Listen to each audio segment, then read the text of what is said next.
Hey, Mike here. I just wanted to let you know that you can listen to Dark Poutine early and ad-free on Amazon Music, included with Prime.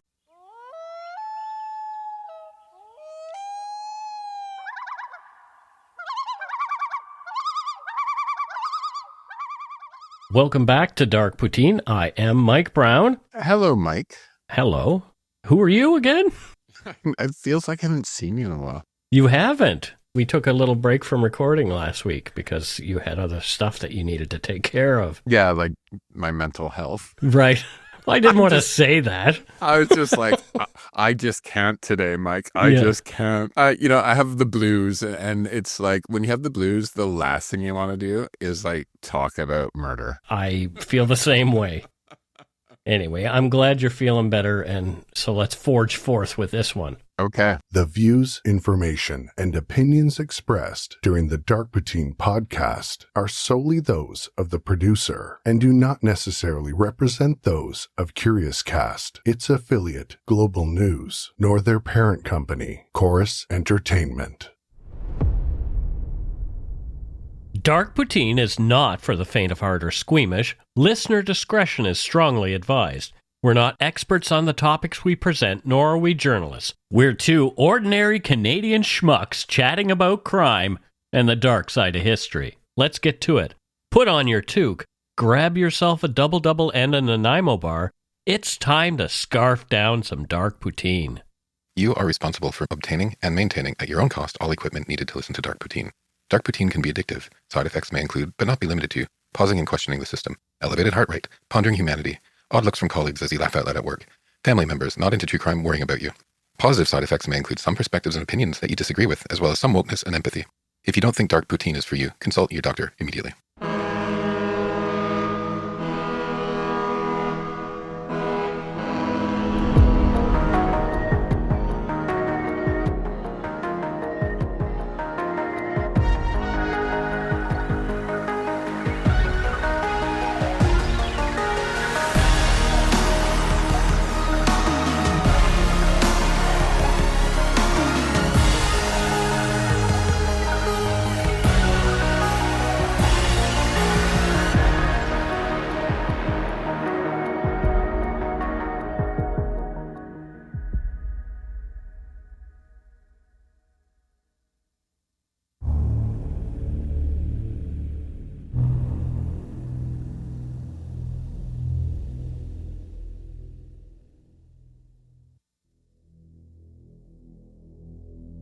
On a cold night, March 14, 1980, the city of Toronto was shaken by an act of violence that would leave a deep scar on its police force and forever change the lives of one family. It was the kind of crime that decades later still echoes in the halls of justice and the memories of those who lived through it.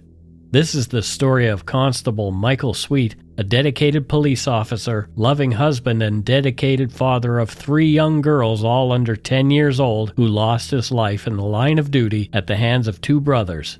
Their names would become synonymous with brutality: Craig Alfred Munro, 28, and his 21-year-old brother, James Scott Munro. This is Dark Poutine episode 366, Merciless, the murder of Constable Michael Sweet.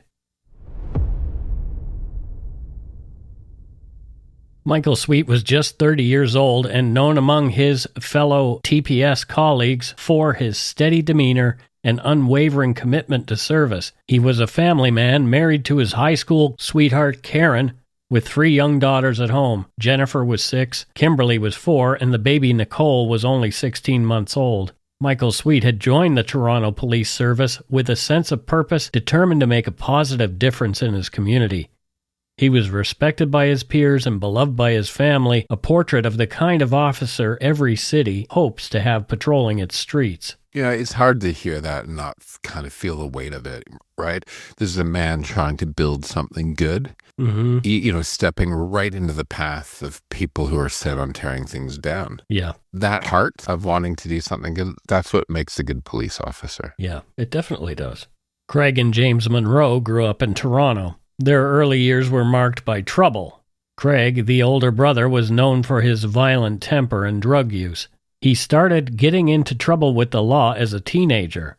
By the time he was in his 20s, he had a long record that included theft, assault, and drug offenses. Craig's life was shaped by addiction and anger. He struggled with heroin and often turned to crime to support his habit. He spent time in and out of jail. People who knew him described him as unpredictable and sometimes dangerous. James Munro, the younger brother, followed in Craig's footsteps. He was quieter but still involved in crime. He looked up to Craig and often did what his older brother told him. James had his own record primarily for theft and minor offenses. The Munro brothers were close, but their relationship was built on shared trouble. They spent their days drifting from one scheme to another. By 1980, both were well known to the police. Their lives had become a cycle of crime, addiction, and short stints in jail. This isn't just bad luck or a few bad choices, Mike. No. This seems like a full-time commitment to self-destruction. Yeah, just assholery. The brothers were desperate for money. They'd initially considered robbing a local drug dealer, but decided to rob a restaurant, a softer target, to solve their cash flow problem. According to court documents, at around 1:45 a.m. on March 14, 1980, Craig and James Munro, masked and armed, entered George's Bourbon Street Bistro, a 3-story L-shaped building at 180 Queen Street West in Toronto. The Toronto Star later reported that staff were preparing to close up for the night. Quote, jazz singer Helen Humes and a band of local musicians had long finished their final number and had left the ground floor bar. 3 staff members were polishing off a bottle of champagne to celebrate an engagement. An impatient waiter was trying to usher 2 drunken customers out the door, and an assistant manager, Erminio Guerrieri, was gathering the day's $25,000 takings into a brown paper bag. End quote.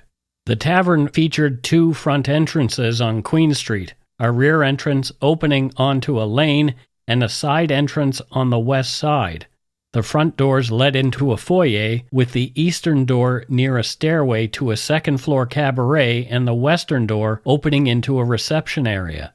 Beyond the reception area, patrons would find the lounge and bar, with the dining area further west. At the north end of the lounge, a passageway led to the kitchen, which was connected to stairways to both the second floor and the basement.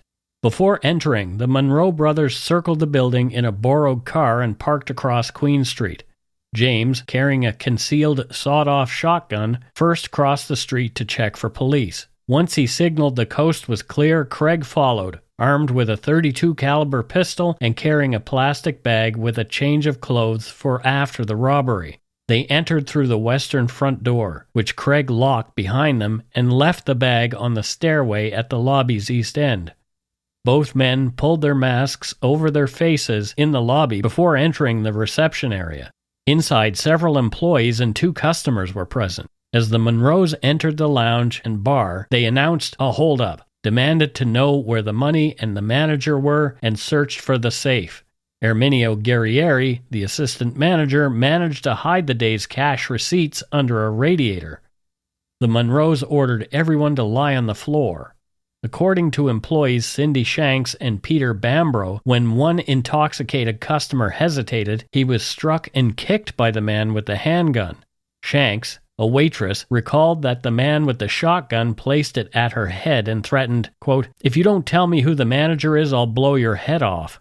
Guerrieri confirmed this account. Bambro himself was kicked and kneed by the man with the shotgun for not moving quickly enough, then tied up along with a customer. He described the man with the handgun as being in charge and giving orders. These are terrible men. Yeah. Like, I've seen hold-ups and stuff like that where it's a lot softer, right? These are terrible, violent men. Yeah. Unbeknownst to the Munros, 2 other employees had managed to alert the police.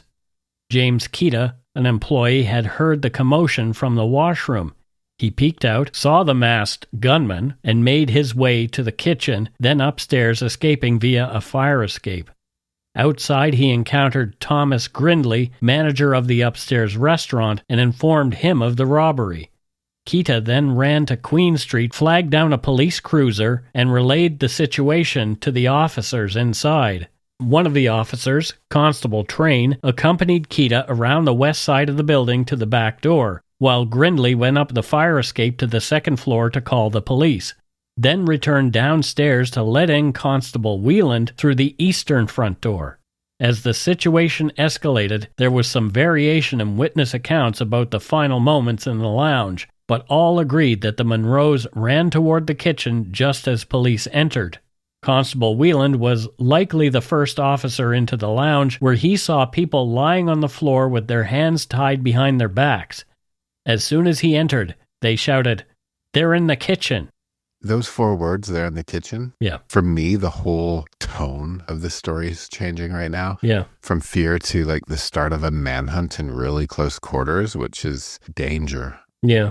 This is the kind of moment where training meets terror, I'm sure, for the police officers. Of course, yeah. You know what you're supposed to do. Your body's probably screaming for you to do something different, right? Right. Because they're not hunting down faceless criminals now. They're hunting down 2 desperate men with nothing to lose who are trapped. Yeah. And that's when it gets dangerous.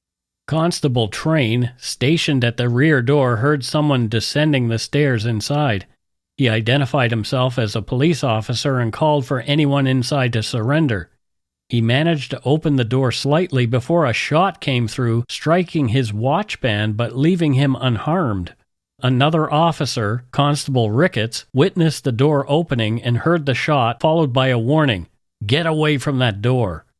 Train continued to urge surrender, but soon heard 5 more rapid shots, then a louder one. In the lounge, officers gathered and heard shots from the back. Constable Latto, in plain clothes, recalled hearing, quote, "We'll blast our way out if we have to. I've got a shotgun too," end quote. Constable Ramsey reported hearing, quote, "We'll shoot anyone that comes in," and, quote, "Get the cops out," directed at the back door. Suddenly, Officer Ramsey heard 3 shots in rapid succession, followed by a heavier shot. He then heard footsteps and 3 more rapid shots, which sounded like the first 3. Believing the 4th shot was from a police .38 caliber revolver, Ramsey realized the situation had escalated. An officer had engaged the bad guys. This had been Constable Michael Sweet, who'd also entered the establishment. In the aftermath, Ramsey could distinguish 3 voices, a weak one, a strong, soft one, and a strong, rough, authoritative one. Ramsey identified the weak voice as Constable Sweet, the soft voice as James Munro, and the authoritative voice as Craig Munro. From his position, Ramsey heard Constable Sweet plead, "Okay, stop shooting. I'm dead. Don't shoot anymore. You got me." James Munro asked, "Where are you hit?" Almost immediately, Craig Munro shouted, "Stop where you are, don't move or I'll shoot. Don't shoot or I'll kill you. Everybody stay where you are or I'll kill him for sure," end quote. After a pause, James Munro again asked where Sweet was hit, and Sweet replied, "In the back and in the chest. He shot me in the back." Craig Munro then demanded, "Where are your cartridges?" but received no answer. "Stop shooting, I'm dead, you got me." It's almost unbearable to hear that. Yeah. Because not because of the weakness, but because of the humanity in it, right? This is a guy now trying to save his own life, even though he knows he's probably dead, right? He knows by where he's hit. If he doesn't get immediate medical attention, he's a goner. Yeah. And there's real cruelty here. Yeah. There's real cruelty here. They're not stopping shooting because he's dying. They stopped because they thought he was a threat anymore, right? And when he hears words, Sweet's words, you kind of hear this betrayal of everything he's risking his life for. Like he's trying to protect people, and now he's dying. It's horrible. Ramsey heard footsteps moving away to the south and caught part of the conversation. Craig Munro reassured his brother, saying, quote, don't worry about it. I'll take the rap for the whole thing. I'll say it was my idea, the whole thing, and that I shot him, not you." At this point, Ramsey decided to make a run for it. He sprinted north toward the kitchen stairwell, glimpsing Sweet lying in the corridor. As he ran, Craig Munro yelled, "Stop or I'll shoot." Constable Moss, another officer, saw Ramsey come running into the reception area, marking the end of the harrowing encounter in the basement. Immediately after the gunfire, Officer Latto heard Craig Munro's voice call out, quote, "We're coming up, so don't anybody try anything." Munro then added, quote, "I shot a cop. I had to shoot him," end quote. The voice seemed to be coming from the kitchen. Latto and Munro briefly discussed calling an ambulance. During this exchange, Munro told Latto, quote, "Your buddy's been shot and so have I." At that point, Constable Moss joined them and asked where Munro had been shot. Munro replied it was in the back. Latto could hear someone moaning, help me, oh God." Munro then shouted, "There's coppers all over. Get them out," end quote. Latto recalled hearing more heavy caliber shots from the kitchen, though other officers did not report hearing these. After the employees and customers were removed from the premises, a group of police officers gathered in the lounge area preparing for what would become a tense and protracted standoff. You know, you're painting a really interesting picture here, right? You know, shadows darting through a basement. Like, imagine being there, right? Half-seen figures, guns drawn, smell of kitchen grease in the air. You know, when I was reading this script, I was really sort of getting a sense of the place. Mm-hmm. I gathered all the story information for this particular one, especially what was happening inside the restaurant and during the confrontations. All comes from court documents, so it was really easy to paint that picture. And you've woven it together well. Like, when I was reading this in advance, I was like right into this story. They're going on instinct right now. There's probably a fight, flight, or freeze, and no one has the luxury of freezing at this point. Constable Latto moved away from the bat wing doors leading to the kitchen and took up a position near the women's washroom. Looking around the corner, he saw two men coming from the kitchen area, one supporting the wounded officer who was pleading, help me, oh my God, somebody please help me." As the men reached the door, the man supporting Constable Sweet dropped him to the floor, causing the officer to scream in pain. According to Latto, both men told Sweet to shut up, then he continued to cry for help. And it's hard to even comprehend this level of cruelty, hearing a man begging for help and your response is to silence him like he's an inconvenience. Mm-hmm. These guys are kind of casual sadists. Yeah. You know, it's... they've got a good hate on for police, it's very clear. Well, and probably no respect for anyone, let alone police, right? And it kind of shows you exactly who they are. But when I hear Sweet's cries, I kind of hear the whole broken system that these two guys out on the street in the first place, right? Because they've been arrested so many times, right? Yep. This is so unnecessary if they'd been locked away for a while. Yep. For the next hour or more, Latto and Moss tried to persuade the two men to surrender so that both the wounded officer and Munro could receive medical attention. At one point, Craig Munro shouted that if the officers came near, he would blow Mike away. The men then offered to throw out one of their guns in exchange for some liquor. The officers agreed, and a small black handgun was tossed out from behind the doors. Munro said that Jimmy would get the liquor, but warned the police not to try anything funny because he had a shotgun at the officer's head. James Munro came out, went behind the bar, and collected several bottles of liquor. When he returned, Craig Munro told the wounded officer, "Mike, take a drink of this. It will help." Later, Craig Munro asked for 5 minutes to decide what they would do, promising they would surrender after that.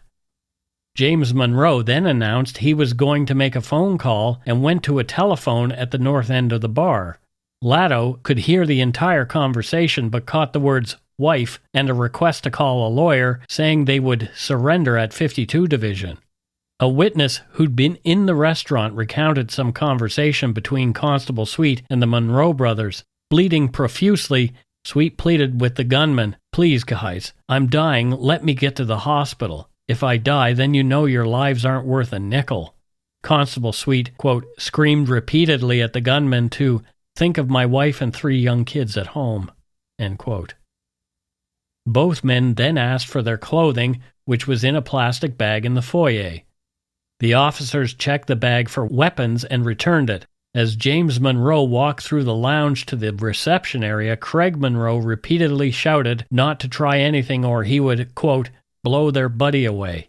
When James reached the reception area, he handed Constable Sweet's gun to Moss, then returned with the clothes to the passageway between the batwing doors. At this time, Latto heard the wounded officer say, "Help me, I can't breathe." Craig Munro then demanded something from their car across the street, threatening to kill Mike if they didn't get it. He said Jimmy would go, and if he wasn't back in 2 minutes, he would kill the officer. The officers agreed to the request, believing the threat was real. Latto accompanied James Munro to the car after informing Sergeant Henderson of what was happening. While crossing the street, James asked Latto to stay close, warning, quote, "If anything happens to me, my brother will finish your buddy off." James retrieved a small white package from the car, which he told Latto was drugs. Latto tried to persuade him to hand over the package, but James refused, insisting his brother would kill Mike if he returned empty-handed. Back inside, Latto and Moss continued trying to convince the men to surrender. They could hear the wounded officer calling for help, only to be told to shut up by both men. Craig Munro shouted at the officer that he had been in Vietnam and knew all about wounds and being shot. He warned the police not to try anything, saying, quote, "I'll get killed, but I'll get some of you with the shotgun. I can't miss with this." He added, "I'll kill your buddy. He has 3 kids. You don't want that on your conscience. I'll kill myself. I've done time. I've got nothing to lose." End quote. Munro isn't just making threats here, so he's inviting everyone into his death spiral. And he's trying to make them complicit in the collapse he's already accepted, right? Yeah. It's a twisted logic you see in sort of the dark corners of humanity from this guy. If I'm going down, I'm taking as many of you with me as I can, is what he's saying, right? Yeah. And he wasn't wrong about one thing. He really did have nothing to lose at this point. Mm-hmm. But Michael Sweet did. Right. His wife did, his 3 kids did, and that makes the difference between the villain and the victim in this. Both the Munros continued to ask for more time. After a few more exchanges, James then told the officers they had a shotgun and another gun, and that they would come out in a few minutes with Mike and put their guns on the bar. Latto noted that James Munro was holding the shotgun in both hands, and Moss described him as brandishing it. Craig Munro then asked the time. When told it was 3:07 a.m., he requested that the officers set their watches back to 3 a.m., promising they would come out in 5 minutes. Despite further discussions, the men did not surrender, and at around 3:30 a.m., the emergency task force began its operation. Sergeant Adamson, a member of the emergency task force, received a call at headquarters at 2:10 a.m. and arrived at the scene by 2:20. After about an hour, at around 3:20 or 3:30 a.m., the team decided to enter the building. The plan was to have some officers create a diversion at the back door while others would enter through the side door on the west side. At approximately 3:30 a.m., Constable Craig fired his .223 caliber rifle 11 times at the northeasterly kitchen doors. Constable Brown fired his 12-gauge shotgun 3 times at the same doors. The sound of gunfire signaled the rest of the emergency task force, including Sergeant Adamson, Constables Lewin, Malbouf, Townsend, and Walker, to move in through the west side door. Sergeant Adamson was carrying a Colt AR-15 which fires .223 caliber bullets, while Constable Lewin was armed with a 12-gauge shotgun. Before entering, the team heard someone inside threaten, quote, "If they entered or used tear gas, they would kill the policeman." Constable Lewin threw a tear gas canister onto the floor between the bar and the women's washroom in response. When he reached the southeast corner of the women's washroom, he fired his tear gas gun twice toward the north. Inside the kitchen, both Adamson and Lewin said that they found Constable Sweet lying face down on the floor. His feet were positioned at the northern entrance to the passageway between the batwing doors, and his body stretched northward between a metal cabinet and a refrigerator. Craig Munro was crouched at the officer's head, facing the officers when they entered. Sergeant Adamson called out to Craig Munro, ordering him to put his hands up. Munro replied, "Fuck off" or "fuck you," according to Adamson. At that moment, Munro's hands appeared to move toward his jacket or toward the officer, prompting Adamson to fire at him. Constable Lewin also testified that Munro replied, "Fuck you," and made a sudden move toward his jacket, so Lewin fired once as well. Both officers explained that they fired because they feared for their lives and for the life of the wounded officer. After the shooting, Sergeant Adamson seized Constable Sweet, and other officers helped to remove the wounded officer through the side door. Sweet was then taken to Toronto General Hospital. Meanwhile, Constable Malboeuf dragged Craig Munro to the bar area where Constables Moss and Doyle handcuffed him. During a preliminary search, Constable Doyle found 2 12-gauge shotgun shells in Munro's right pants pocket. Moss and Doyle then removed Munro from the building and took him to the hospital in a police cruiser. Constable Doyle said to Craig Munro, quote, "You're under arrest for attempted murder. You already know you don't have to say anything about it." Craig Munro replied, quote, "If I got to my fucking shotgun, I would have got a few more of you bastards." End quote. Doctors tried to save the gravely wounded officer, but the damage was too significant.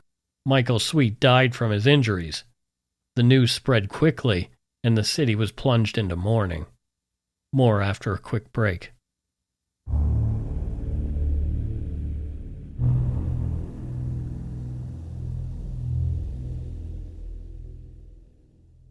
And we are at the halfway point. Matthew, your thoughts so far on this episode? Yeah, again, this one is so cinematic to me. I don't mean to sort of downplay that it was real lives, right? But, the core of the story, it's not about laws or sentencing or justice. It's, for me, I'm really getting this sense of good versus evil. Mm-hmm. Right? Standing face to face in a dark basement. And when Michael Sweet showed up that night, it wasn't just wearing a badge, he's carrying this idea. Like, for me, Sweet represents this idea of who he was. And that's the idea that courage matters and protecting people matters. Yep. And this one was really visceral for me. And Craig and James Munro chose the other side. They chose fear and selfishness and violence, right, against somebody who chose to try to do good in the world. It's kind of a gothic horror, this one. This one really affected me. Me too. When Constable Sweet arrived at the emergency department of Toronto General Hospital, his condition was dire. He had no measurable blood pressure, and his heart was in fibrillation. Despite efforts to restore his heart activity, he died at 6:08 a.m. Dr. Hilsden Smith performed the autopsy on Constable Sweet on March 14, 1980, at the Toronto morgue. He found a gunshot wound just to the right of the midline of the chin, with an exit wound just below the angle of the lower jaw on the right side, and another entrance wound at the top of the right shoulder. All 3 wounds appeared to have been caused by a single bullet. There was also a gunshot wound to the right side of the chest. In the back of the chest, a collection of blood was found from which a copper-jacketed bullet was recovered. The bullet had entered the chest between the 4th and 5th ribs, penetrated the lower lobe of the right lung, exited the lung, and then passed between the 7th and 8th ribs about 1.5 inches to the right of the spine. His chest cavity contained about 1.5 liters of blood, which led to both lungs collapsing. Dr. Hilsden Smith said the cause of death was internal bleeding due to a gunshot wound to the right lung. The total amount of blood left in Sweet's body was only 1.5 liters, while a man of his size would normally have about 6 liters. Craig Munro's injuries were not life-threatening. Dr. Tamarkin, who was in charge of the emergency department when Munro arrived, noticed an injury to Munro's right palm, several small wounds to his head, and a slight wound on his neck. Dr. Zeldin, an assistant resident in surgery, saw Munro briefly and described injuries to the tip of his nose, the area behind his right ear, and just below the base of his right thumb. James Munro, on the other hand, had about 14 entry wounds and required extensive surgery for injuries to his spleen, diaphragm, lung, stomach, 1 kidney, and his liver. Most of the fragments removed from his body were not helpful for identification, but one fragment matched a pellet from the 12-gauge shotguns used by Constables Brown and Lewin. The meticulous evidence-gathering process began. The sawed-off shotgun was found at about 4:15 a.m. in the passageway between the lounge and the bar area in the kitchen, lying against the east wall. It contained 1 shell in its breech, but there was no evidence it had been fired. Earlier, Constable Doyle had found 2 unfired shotgun shells in Craig Munro's right pants pocket, and Constable Latto found a paper bag with 6 live 12-gauge shells in the car used by the Munros. The .38 Smith & Wesson revolver, handed to Constable Moss by James Munro, had 1 fired cartridge and 4 unfired cartridges in the chamber. In this type of revolver, the fired cartridge does not eject automatically but stays in the cylinder. The .32 semi-automatic pistol requires the trigger to be released and pulled back for each shot, but it does not eject the spent cartridge automatically. 6 fired .32 caliber casings were found in the northern section of the basement. A fired .32 caliber copper-jacketed bullet was found nearly 12 feet south of the north door. Another .32 bullet had penetrated the refrigerator and was recovered inside it. A copper metal fragment was found under the refrigerator, and numerous lead fragments were found in the food preparation area. Firearms examiner Samuel Barbetta said that the 6 .32 caliber casings had all been fired from the black handgun James Munro handed to Constable Moss, and the 2 copper-jacketed bullets had also come from this pistol. A .32 caliber shell was found on the stairs near the kitchen door to the second floor and had been fired from the same pistol. There were indications that a .32 caliber bullet found in the laneway near the kitchen door had also been fired from this gun, but there was not enough material to make a positive identification. A portion of a fired bullet found on the kitchen floor was consistent with being fired from a .38, which does not contain copper.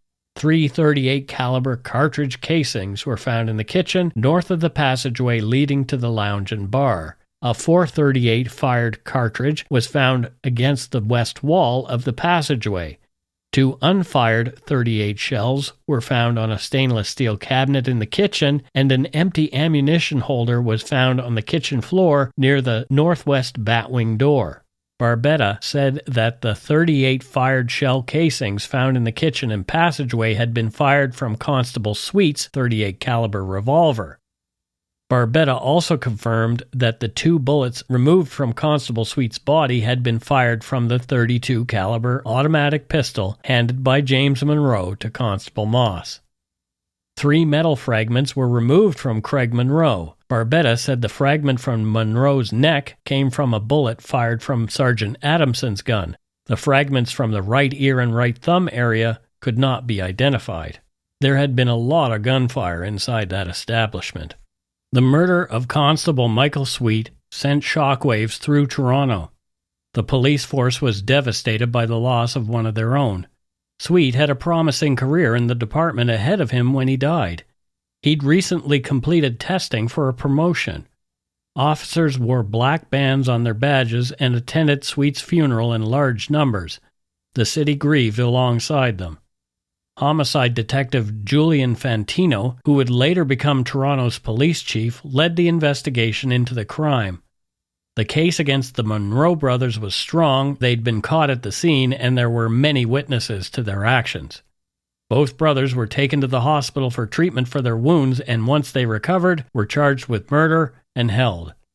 The evidence included eyewitness testimony, the weapons used in the crime, and the statements made by the brothers during the standoff.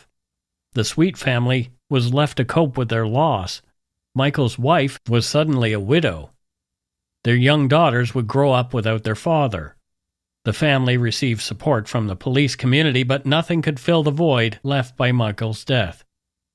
The case became a rallying point for police officers across Canada. Many called for tougher penalties for those who kill police officers. The public outcry was strong, and there were calls for changes to the justice system. Yeah, and this is where I think we have to be careful. So, of course, I understand the instinct to demand harsher penalties when a police officer is killed, Right? because the loss is devastating. But when you say that one life deserves harsher punishment than another, we risk forgetting something basic, and that's the idea that every life, including every citizen's life, is to matter equally under the law. Yep. Right? Yep. And if harsher sentences are needed, fine, but they should be harsher sentences across the board, just not when somebody kills a police officer. Right. But when anyone is murdered. And, justice isn't supposed to have favorites. So it's supposed to have principles. So I'm kind of against that. I'm actually yes for harsher sentences, but equally across the board.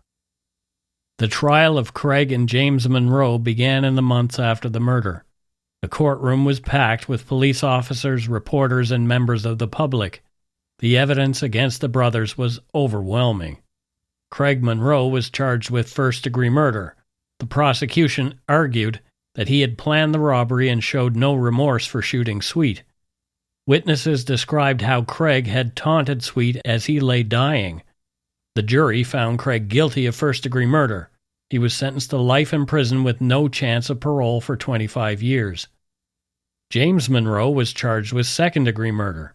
The prosecution said that while James did not fire the fatal shots, he was an active participant in the crime and did nothing to help Sweet.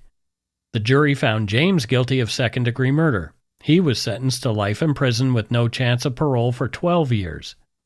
The verdicts were met with relief by the police and anger by some members of the public who felt the sentences were not harsh enough. The Sweet family attended every day of the trial, forced to listen to the details of Michael's last moments. The trial also revealed the lack of remorse shown by the Munro brothers. They showed little emotion during the proceedings and did not apologize for their actions. This lack of remorse would become a key issue in later parole hearings.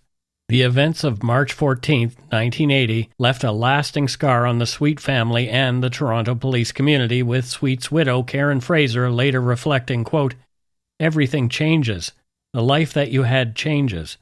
You just don't ever have that life quite back the way it is. They say that all wounds heal, and they do, but wounds heal with scars, so you're always left very scarred after something like that," end quote. The murder of Michael Sweet had a lasting impact on policing and victims' rights in Canada. The case highlighted the dangers faced by police officers and the need for better protection and support. The Sweet family became advocates for victims' rights. They spoke out about the pain of losing a loved one to crime and the difficulties of dealing with the justice system.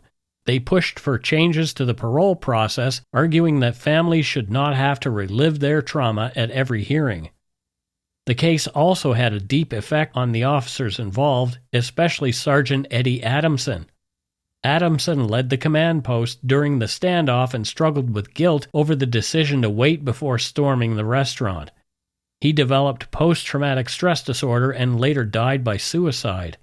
His death was recognized as a workplace fatality, and his family received support from the police community. The police force reviewed its tactics and procedures after the case.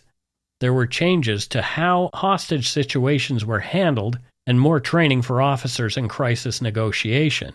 The goal was to prevent similar tragedies in the future. The Sweet family's fight for victims' rights led to changes in the law. Victims and their families were given a greater voice in the parole process. This case became a symbol of the need for justice and compassion for those affected by violent crime. Craig Munro spent many years in prison. He was known as a manipulative and difficult inmate. He had a history of drug use and was caught with drugs several times while behind bars. He also tried to escape and was involved in fights with other inmates. Craig applied for parole several times. Each time the Sweet family and police opposed his release. They argued that he had not shown remorse and was still a danger to society. Craig was moved between maximum, medium, and minimum security prisons. He spent time at an Indigenous healing village, a minimum security facility for Indigenous inmates, even though he had no Indigenous background. James Munro was granted parole in 1994 after serving 14 years. He changed his name and moved to Italy. He lived quietly and stayed out of trouble. The Sweet family continued to oppose any early release for Craig. You know, it's not just the short sentence that cuts me here. It's the idea that you can walk away, change your name, and move to Italy. Mm-hmm. This is like he's erasing. Like, how the heck did Italy let a convicted killer into the country, right? I'd love to live in Tuscany, Mike. Do I have to kill a police officer in order to do it? No. Jeez Louise, that's just ridiculous. Yeah. You know, and Michael Sweet's wife never got to change her name, and his daughters never got to move to another country. Had this crime happened here in BC in 2025, there have been changes to the Name Act to help keep people safe here. We've talked about it once before on the show. So Rena Verk's killer, Kelly Ellard. I almost said that right away. Yeah. Yep. Has changed her name. However, now you cannot legally change your name if you've been convicted of certain prescribed offenses. So you can't hide behind a name change anymore. Even after you've done your time. That makes sense. I agree. I think that should be across the board, Canada-wide. Mm-hmm. It may be in other provinces. All I know about is BC, and that particular case is one of the cases that has driven that. Repeated parole hearings were painful for the Sweet family. Each hearing forced them to relive the events of March 14, 1980. They spoke out against Craig's release, describing the lasting impact of Michael's death on their lives. Craig Munro's behavior in prison didn't help his case. As we mentioned, he was caught using drugs and consorting with sex workers during escorted absences. He showed little remorse for his actions and often blamed others for his problems. Despite this, Craig continued to apply for parole. The parole board reviewed his case several times, each time weighing the risk to the public against his claims of rehabilitation. In recent years, Craig Munro's parole hearings have continued to draw attention. In 2024, he was granted day parole, allowing him to leave prison during the day but return at night. The decision was controversial and strongly opposed by the Sweet family and the Toronto police. The parole board said that Craig had made progress in addressing his behavior and addiction. They set strict conditions for his release, including regular drug testing and counseling. The Sweet family argued that he was still a danger and had never taken responsibility for his actions. The decision sparked debate about the parole system and the rights of victims' families. Some people argued that violent offenders should never be released. Others said that everyone deserves a second chance if they show genuine change. So I have some sympathy for both sides of that, but that phrase, genuine change, right?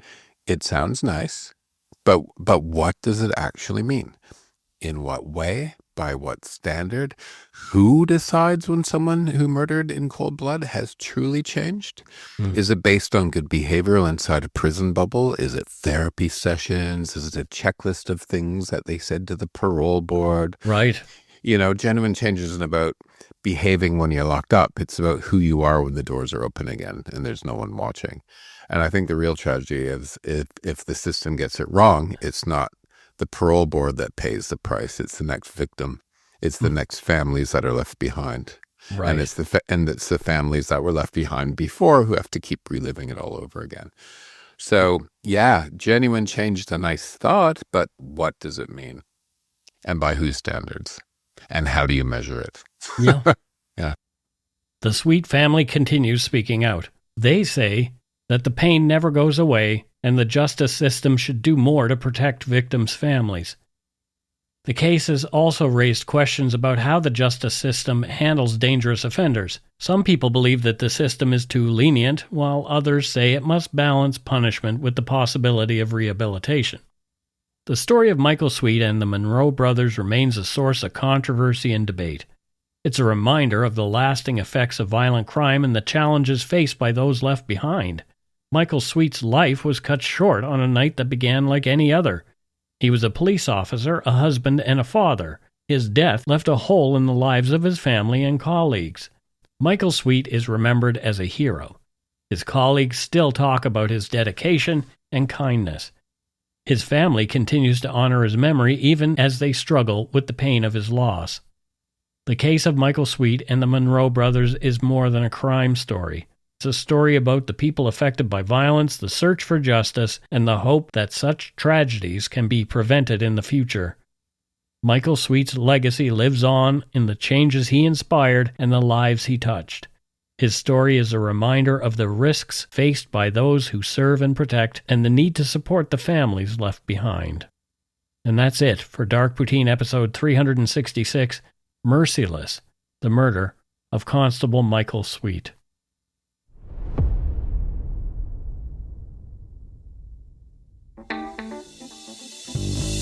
That's right, it's time for voicemails. You can leave us a message at 1-877-327-5786 or 1-877-DARK-PTN. We'd love to hear from you. Let's see who called us this week. Well, we've got some voicemails, Matthew. How about them apples? I hope they're nice voicemails. I hope so, too. Let's see. Hi there, boys. Just leaving a message. New time listener. I actually just found your podcast on the eve of a road trip. Me and my girlfriend listened to the Gay Purge episodes and found them really interesting and intriguing. And as members of the LGBTQ community ourselves, kind of harrowing. And we're currently working through your back catalog as we're driving from New Brunswick to Ontario, and it's just eating the kilometers up. So we really do appreciate it. We are going to follow up with an email with some suggestions, but just kind of a funny coincidence. I did grow up in Bermuda, so I'm looking forward to listening to that Bermuda episode that you guys did, and quite a lot of the episodes kind of end up being in places that both my girlfriend and I have lived or been close to. So that's kind of interesting to see. Anyway, thanks so much for all your hard work and for all the entertainment that we're about to enjoy. But yeah, have a good day, be good to each other, and be good eggs. Oh, thanks. That's awesome. Little props to Matthew for the Gay Purge episodes. That was a good one. I'm writing another big one right now. Yeah. It's going to be interesting. I like writing the dark history ones. Well, yeah, I mean... I'm going to put a new thing on my resume. What's that? Kilometer eater. Kilometer eater. Do you spell kilometer R-E or E-R, Matthew? I don't know. Kilometer, I spell it R-E. So, the British way. Kilometre. Yes, exactly. Oh, I want to live in Bermuda. I would love that. My parents went to Bermuda when, I think it was for their honeymoon, and Mom fell off a moped and had burned her leg. Oh, gosh. Yeah, that's the big... Burned her leg on the engine or on the road? Like on the, not on the engine, but on the exhaust pipe. Okay. Yeah. Apparently it hurt quite a bit. Anyway, yeah, that's their big memory from their... I burned my leg on a motorcycle engine once. Ow. Yeah, I had a scar for a long time. Eventually it faded. I was young. I'd stolen my aunt's mini bike and wiped it out. Oh, no. Well, let's listen to another voicemail, and I'm looking forward to those that email with some suggestions. That would be great. That would be super. Hi, Mike. Hi, Matt. It's Corey calling from Kelowna. Wanted to say hi to Egg and Waffles and Steve as well. I just finished listening to episode 364, The Collapse of the Second Narrows Bridge. I did listen to it today, April 28th, the day that it aired on Spotify, and wanted to let you know that today, April 28th, is actually the day of mourning in BC. And it's a day where workers, families, and employers and others come together. There's events held all around the province to remember those who have lost their lives on the job. So not just the workers in this tragedy, but, workers who are killed every year while they're working. So I don't know whether you knew that or not when you chose to air the episode on this date. It wasn't mentioned. But I thought that was interesting and just wanted to let you know. Good job. Keep up the good work with the podcast. These stories are really interesting. And have a great day. Go take a shit in your toque. Bye-bye. Believe it or not, I did not know that. And you know what? You wanted something weird? What? So I took Steve up a mountain. Okay. Did you go to Grouse? No, I like going halfway up to Cypress. Cypress, yep. Cypress is that great. Lookout spot. Mm-hmm. And then there's like halfway up the mountain, there's like a pop-up cafe. Yep. And there's a grass in there, and Steve likes to frolic there. So I'm sure. there. And then on the way back, I thought, you know what? I'm going to drive over that bridge. So over the second Narrows, instead of going over the Lionsgate. I just kept going. Mm-hmm. And when I was on it, I was like, please don't fall, please don't fall, please don't fall. Well, it's interesting that I like that the universe saw fit to have me doing that episode fortuitously releasing on Spotify on the day of mourning. That's actually kind of... That's really interesting. It's very cool. How odd is that? You must have had like just a gut feel for it or something. I don't know. Anyway, thank you so much for your kind voicemail. Oh, we forgot to give our friends earlier on a job. They were driving across the country. So, Matthew, we forgot to give them jobs, and we now need to give Corey a job. So, the first caller, I think they own a rum brand. Okay, they own a rum brand. What's it called? Being from the Caribbean, Bermuda shots. Bermuda shots. Okay, fair enough. Yeah. Yep. And what does Corey in Kelowna do, Matthew? Corey in Kelowna is a architect. Architect? Yes. Specializing in residential or commercial? High rises. High rises. Okay. Yeah. Okay. So they could be mixed use as well. Yeah. So, and she's, Kelowna has a few, but she wants kind of, you don't want too many high rises in Kelowna, but if you're going to have them, she wants to make them more interesting. They need to suit the landscape somehow. Yeah, and more part of nature, like lots of trees on them, and like stuff Frank like Lloyd Wright kind of. So that's what she, or either that or she's going to go totally the opposite way and do like Zaha Hadid, right? Okay.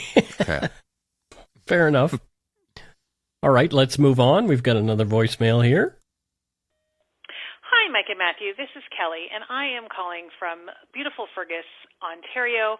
I am a newer listener, but due to being a wedding cake designer who works alone from a commercial studio in my basement, I am pretty much almost caught up. I tend to binge watch some days 5 and 6 hours, so it goes pretty quickly for me.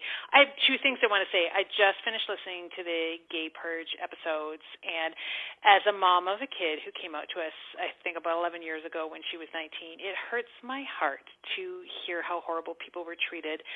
And it still makes this mom worry when she's out navigating the world on her own, and it's 2025, but I still worry. And my second thing is with regards to Mr. Big. It took until episode 344 for somebody to finally say what I've been asking with all the podcasts I listen to. With all the knowledge of Mr. Big Stinks out there, how are people still falling for it? I don't get it. You guys are the best. I found you through a shout-out, I think, on Canadian True Crime, and I find it really great that even though I've heard some of the same crimes on other podcasts, you guys have a totally different way of telling it and a totally different slant to things, and I think it's really great. You guys are awesome. Go take a poop in your toque. Gay wedding cakes or not, but I'm sure I'm gonna assume yes. Yeah. So she's in Fergus, which is right next to Elora. Mm-hmm. I love that part of Ontario. So there's a gorge in Elora. It's called the Elora Gorge. Yeah. And I used to hang out there, and I had a boyfriend. We had this big old like Cutlass Supreme that was like 1,000 years old with no suspension. Those are big old cars. And we used to like drive to Elora, and like I think it was Fergus. We used to do like antique shopping in Fergus and around the area. Wait, Matthew, are you gay? I'm super gay. Oh boy, antiquing. Yeah, and here I am wearing a shirt with a unicorn on it, licking a rainbow. You're a rainbow licker. I am a rainbow licker. Guilty. But yeah, so wedding cake designer. What do you think was the most intricate wedding cake she's ever had to design, and for whom, Matthew? For whom? For whom? I think she did Charles and Camilla's cake. Oh, there you go. Yeah. There you go. And so it had to be like some intricate Tower Bridge kind of It thing. was, but she put in a hidden message on the inside that nobody ever saw. What was that? Don't mention Diana. Oh, no. Oh, dear. Dear me. All right. Are you gay? Well, it was kind of the perfect time. Antiquing is fun. Antiquing is fun, but it's also quite gay. But it wasn't antiques. It was like Russell Wright dinnerware. Okay. You keep making that excuse, Matthew. No one buys it. That's it for this week's voicemails. Again, you can leave us one at 1-877-327-5786 or 1-877-DARK-PTN. We'd love to hear from you, even if it is just to say hi and to tell us to go shit in our hats. If you're stumped for what to chat with us about, a quick story is welcome. Alrighty, let's get to Patreon and Donut Money donors. We don't have any new patrons, but we do have a Donut Money donor this week. Excellent. And that person's name is Sarah Morrison. And Sarah says, "Hi, your show is my favorite. I've listened to every episode and I never miss a new release. Also, love that you are both in my area. I'm out in Ladner, smiley face." Ladner. That's where we met, Matthew. Was in Ladner. We actually met in Ladner, didn't we? Yes, we did. Yep, we met in Ladner with some mutual friends. And and Matthew asked me, "Do you run a poutineery? I noticed your phone case." Because he had a dark poutine sticker, and I'm like, "Do you own a poutinery?" Yeah, and he said, "I might look like I own a poutinery, but it's a true crime podcast." Yeah, I was a little fat. You're about 80 pounds heavier back then. Yes, I was. But yeah, so the rest is history. So, well, thank you so much for your Donut Money donation, Sarah. And what does Sarah do out there in Ladner? Besides, wander around the Rifle Bird Sanctuary. I think she runs the Ladner Library. The Ladner Library. Oh, yeah. Interesting. Libraries are a great thing. I think they just hosted a death cafe there. I was supposed to go to a death cafe. I was supposed to go, but I couldn't that night. It might have been Ladner, might have been somewhere else. Did you say death as in dying? Yeah. So what is a death cafe? You go and you have coffee and talk about death. Well, I would go and do that. That would be fun. Yeah, they don't do them very often. They're around the world. But yeah, I booked it, but then just like my Kylie Minogue tickets, I didn't go. I didn't go see Kylie this weekend. You didn't? No. Why not? I was too sad. Oh. Did you give your tickets away? I did. Good. Well, I'm glad someone was able to use them, but still. Well, I figured I chose the right people because I figured somebody to take these tickets either has to be European or gay. So, were they both? The wife's European and the husband I wish was gay. Oh, I know who you're talking about. And they know that I say this and they laugh all the time. I know exactly who you're talking about. Anyway. It's his lips. Yeah, he has nice lips. No. He's a good friend. Yeah. I'm just kidding. If he ever actually made a pass, I'd be freaked out. Oh, dear. Thanks to all our patrons and Donut Money donors, past and present, for your generosity. It helps to keep the show going. You can become a patron of Dark Poutine at patreon.com/darkpoutine. For a one-time donation, you can send us donut money via PayPal or interact using our email address, darkpoutinepodcast@gmail.com. If you don't already subscribe to the show, it would mean a lot if you did. You can easily find Dark Poutine on Apple Podcasts, Spotify, or wherever you listen to your favorite shows. If you haven't gotten yours yet, my 2 books are available to order via links on the Dark Poutine website or anywhere fine books are sold.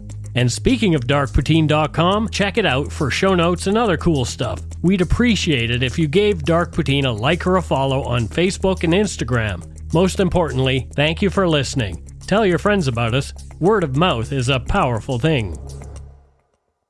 And that's it for this episode of Dark Poutine. So until next time, don't forget to be a good egg and not a bad apple. Bye, everybody. Bye.